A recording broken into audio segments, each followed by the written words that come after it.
Hello friends, welcome to SSC coaching centre. दोस्तों, reasoning का बहुत ही महत्वपूर्ण क्लास लेकर के आया हूं। जो स्क्रीन पर प्रश्न आपके सामने लिखा हुआ है, वीडियो को यहीं पर रोक के आप इसे एक बार खुद से बना करके देखिए।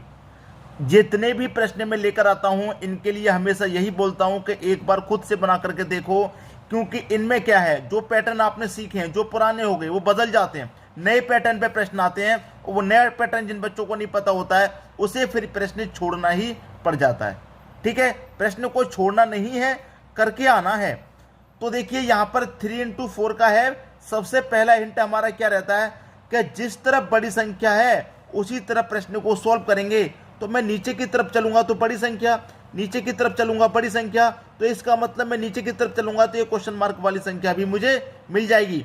तो सबसे पहले मुझे 345 बनाना है, और ये किन संख्याओं से बनेगा? 5, 3 और 9 से 345 बनेगा। क्लियर है इतना? इन्हीं संख्याओं से बनेगा।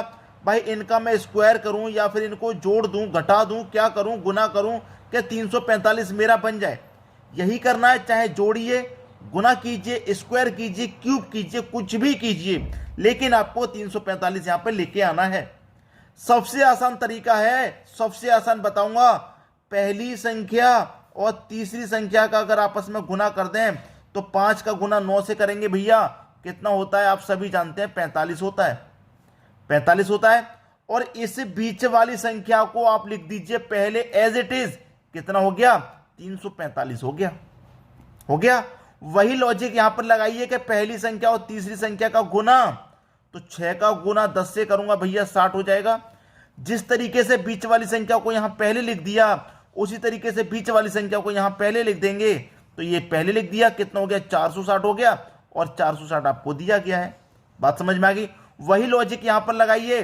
पहली संख्या और तीसरी संख्या का गुना, तो 11 का गुना 7 से करूंगा, 77 हो जाएगा। और जिस तरीके से बीच वाली संख्या को पहले लिख रहे हैं, उसी तरीके से बीच वाली संख्या को यहां भी पहले लिख देंगे, तो ये 577 हो जाएगा। तो क्वेश्चन मार्क की जगह पे क्या आएगा? 577 आएगा। और 577 कहां पर है भैया? बी ऑप्शन में है। ये आपके प्रश्न का बिल्कुल सही जवाब हो जाएगा। तो कितने बच्चे ऐसे हैं जिन्होंने खुद से करने की कोशिश की थी लेकिन हुआ नहीं, और जिनका हो गया कमेंट करके बता दिया करो, सर मैंने कर लिया था आपसे पहले। ठीक है, बात क्लियर हुई? अब देखेंगे हम अगला प्रश्न। अगला प्रश्न है, दी गई श्रृंखला में अगली संख्या क्या होगी? 31, 29, 24, 22, 5, 17 है, और क्वेश्चन मार्क। अब यहां पर देखिए, कभी घट गया, फिर घट गया, फिर घट गया, फिर घट गया। इस तरीके से चल रहे हैं कि नहीं चल रहे भाई? इस तरीके से हम चल रहे हैं। अब देखिए, सबसे पहले मैं यहां पर देखूंगा, घटता ही जा रहा है। 31 में से घटा 29, फिर 24, फिर 22, फिर 17, मतलब नीचे की तरफ ही आ रहे हैं। तो देखिए, 31 से 29 आ गए हम, कितना कम हो गए? 2 कम हो गए। फिर 29 से 24 पे आ गए, कितना कम हो गए? 5 कम हो गए। भाई, 31 में से 2 घटाया 29, 29 में से 5 घटाया 24। अब 24 से 22 पर आ रहे हैं, कितना कम हो रहा है? 2 कम हो गए। अब 22 से 17 पे आ रहे हैं, कितना कम हो गए भाई? 5 कम हो गए। अब यहां पर कितना कम होंगे? 2, 5, 2, 5, 2। क्या कम होंगे? अब यहां पर 2 कम हो जाएंगे। तो 17 में से 2 कम हो जाएंगे, तो कितना आ जाएगा यहां पर? यहां पर आ जाएगा 15। 15 आपके बी ऑप्शन में है। आपका प्रश्न का आंसर आपको मिल गया। कितना? 15। बात क्लियर हो गई? किस फॉर्म में माइनस हो रहा है? पहले 2, फिर 5, फिर 2, फिर 5, फिर 2 आएगा। ठीक है, बात क्लियर हुई? अब देखेंगे अगला प्रश्न। अगला प्रश्न है, दिए गए विकल्पों में से लुप्त संख्या ज्ञात कीजिए। लुप्त संख्या कहां पर है? ये रही आपकी लुप्त संख्या। यहां पर बीच में 8 है, यहां पर 6 है, यहां पर बीच में क्या आएगा, ये आपको बताना है।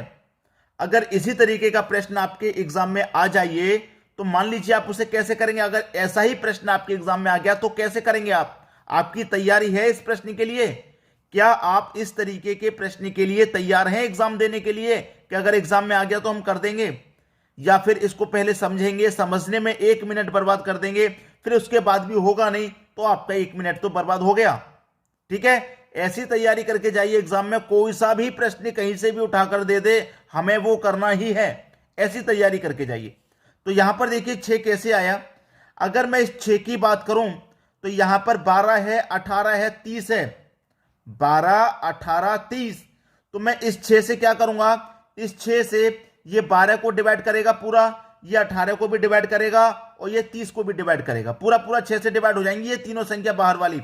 अब 8 है, 8 से 16 भी डिवाइड होगा, 32 भी डिवाइड होगा और 40 भी डिवाइड होगा। ठीक है, उसी तरीके से यहां पर कोई संख्या ऐसी आएगी जो 36 को भी डिवाइड करेगी, ठीक है, 18 को भी डिवाइड करेगी और 27 को भी डिवाइड करेगी।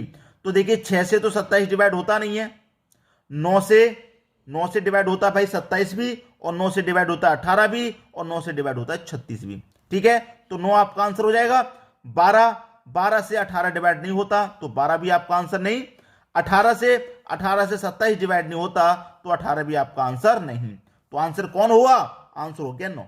ठीक है, अंदर बीच में वो वाली संख्या है जो बाहर वाली संख्याओं को डिवाइड पूरी तरह से कर रही है, वही संख्या बीच में है, तो यहां पर बीच में आपका 9 आ जाएगा। ये आपकी प्रश्न का बिल्कुल सही जवाब हो जाएगा। समझ में आ गई बात? अब देखेंगे अगला प्रश्न। अगला प्रश्न है, यदि AT बराबर 20, BAT बराबर 40 हो तो CAT बराबर क्या? देखिए आपसे कहा गया है कि AT कितना भैया? AT का मान 20 है।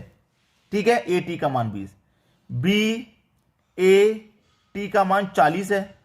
भाई BAT का मान 40 है तो CAT का क्या आएगा? पहले इनका रिलेशन बना लेते हैं, इनमें जो रिलेशन लगेगा वही इसमें लगेगा। मैं अगर इनको नंबरिंग करूं, जैसे अल्फाबेट में A कितने नंबर पे आता है? 1 नंबर पे आता है। T कितने नंबर पे आता है? भाई 20 नंबर पे आता है। ठीक है, अगर मैं इन दोनों का आपस में गुना करूंगा तो 20 का गुना 1 से करूंगा 20 ही रहेगा।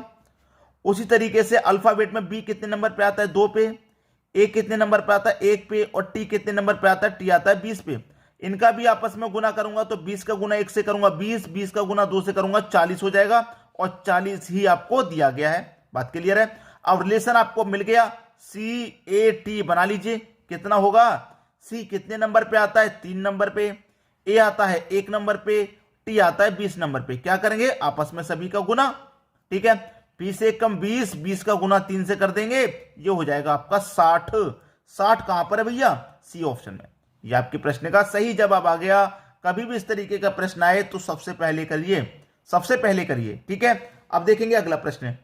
अगला प्रश्न है, दी गई श्रृंखला में अगली संख्या क्या होगी? एक सीरीज आपकी चल रही है, 4, 18, 8, 14, 12, 10 और दोनों ही जगह पर क्वेश्चन मार्क। ठीक है, दोनों ही जगह पर यहां क्वेश्चन मार्क हैं। अब देखिए प्रश्न में क्या आने वाला है। 4 से 18 हो गया, फिर घट गया, फिर बढ़ गया, फिर घट गया, फिर बढ़ गया। इस तरीके से कभी भी सीरीज हमारी चलती है तो हम उसमें क्या करते हैं कि एक संख्या को छोड़कर रिलेशन बनाते हैं। जैसे मैं 4 का रिलेशन एक संख्या को छोड़ के बनाऊंगा 8 से, तो 4 से 8 हो गया, तो 4 में क्या हुआ? 4 ऐड हो गया। ठीक है, फिर 8 से कितना हो गया? एक संख्या छोड़ के रिलेशन बनाएंगे 12, तो 8 में भी क्या हुआ? 4 ऐड हुआ। ठीक है भाई, 4 में 4 जोड़ा 8, 8 में 4 जोड़ा 12। अब यहां पर भी क्या करेंगे भाई? यहां पर भी 4 जोड़ेंगे। जब यहां 4 जोड़ा, यहां 4 जोड़ा, तो यहां पर भी 4 जोड़ दो, तो 12 में 4 जोड़ देंगे। यहां कौन सी संख्या आ जाएगी? 16। ठीक है, यहां कौन सी संख्या आ गई? 16 आ गई। अब जो बची हुई संख्या उनका रिलेशन बना लो भैया। 8 से हो गया 14, क्या हुआ? माइनस का 4। 14 से हो गया 10, क्या हुआ? माइनस का 4। जब यहां -4 हुआ, यहां -4 हुआ, तो यहां पर भी क्या होगा भैया? -4। तो 10 में से 4 घटा देंगे, 6 आ जाएगा। तो 16 और 6 आपके प्रश्न का सही जवाब। दोनों ही क्वेश्चन मार्क वाली संख्या पता लगा ली, 16 और 6, 16 और 6, बी ऑप्शन आपका सही जवाब। समझ में आ गई बात? अब देखेंगे हम अगला प्रश्न। अगला प्रश्न है, 5 है, 35 है, दोनों ही जगह पर क्वेश्चन मार्क है। अच्छा प्रश्न बनता है दोस्तों ये। यहां 5, यहां 35 और दोनों ही जगह पर क्या? Question mark. कौन सी संख्या आएगी? चारों ऑप्शन में से यहां पर कौन सा ऑप्शन आएगा? कौन सा ऑप्शन हमारा बिल्कुल सही है? कौन सा ऑप्शन हमारा सही है बिल्कुल? देखिए अगर हम ध्यान से देखें तो सबसे पहले रिलेशन इनमें बनाते हैं। सबसे पहले रिलेशन हम इसमें बनाएंगे, तो मैं 5 से 35 पे कैसे रिलेशन बना दूंगा? अगर मैं इस 5 का गुना 7 से कर दूं तो 5 7 35। ठीक है, 5 7 35। अब उसी तरीके से मुझे इन दोनों में भी रिलेशन बनाना होगा, तो यहां पर किस संख्या का गुना कितने से करूं कि मुझे ये मिल जाए?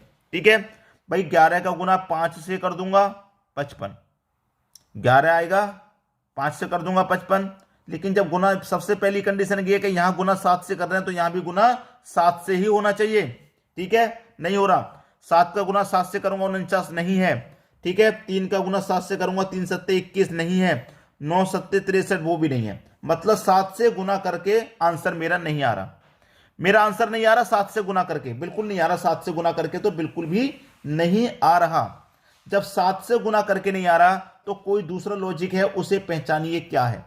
दूसरा लॉजिक क्या है मैं बताता हूं कि मेरे पास यहां क्या है, 5 है। क्या है, 5। 5 मेरे पास क्या है दोस्तों, एक अभाज्य संख्या है, अभाज्य संख्या, ठीक है। अभाज्य संख्या मेरे पास 5। अभाज्य संख्या मतलब प्राइम नंबर, अभाज्य संख्या का मतलब प्राइम नंबर है, ठीक है, प्राइम नंबर। अब प्राइम नंबर है मेरे पास 5। मैंने 5 का गुना 7 से ही क्यों किया, क्योंकि 5 भी मेरे पास प्राइम नंबर है और 7 भी प्राइम नंबर है, तो 5 के जस्ट आगे आने वाला प्राइम नंबर मेरा 7 होता है। 5 के बाद में कौन सा प्राइम नंबर आता है, 7 आता है, इसलिए मैंने 7 से गुना कर दिया। 5 के बाद में 7 आता है, मैंने 7 से गुना कर दिया, ठीक है, 7 से गुना कर दिया। 11 भी प्राइम नंबर है मेरा, 7 भी, 3 भी, लेकिन 9 मेरा प्राइम नंबर नहीं है, ठीक है। 11 मेरा प्राइम नंबर है, लेकिन 11 के अगला प्राइम नंबर 13 होता है। 11 का गुना 13 से करूंगा तो बहुत ज्यादा आएगा, ये तो 55 दिया गया, तो इसका मतलब गलत। 7 मेरा प्राइम नंबर है, 7 के बाद में प्राइम नंबर 11 आता है, तो 7 का गुना 11 से करूंगा 77 हो जाएगा, बिल्कुल सही। मतलब यहां पर आएगा 7 और यहां पर आएगा 77। 7 मेरा एक प्राइम नंबर है और 7 के बाद में जो प्राइम नंबर आता है वो 11 आता है, तो 7 का गुना मैंने अगले प्राइम नंबर से कर दिया तो 77 हो गया।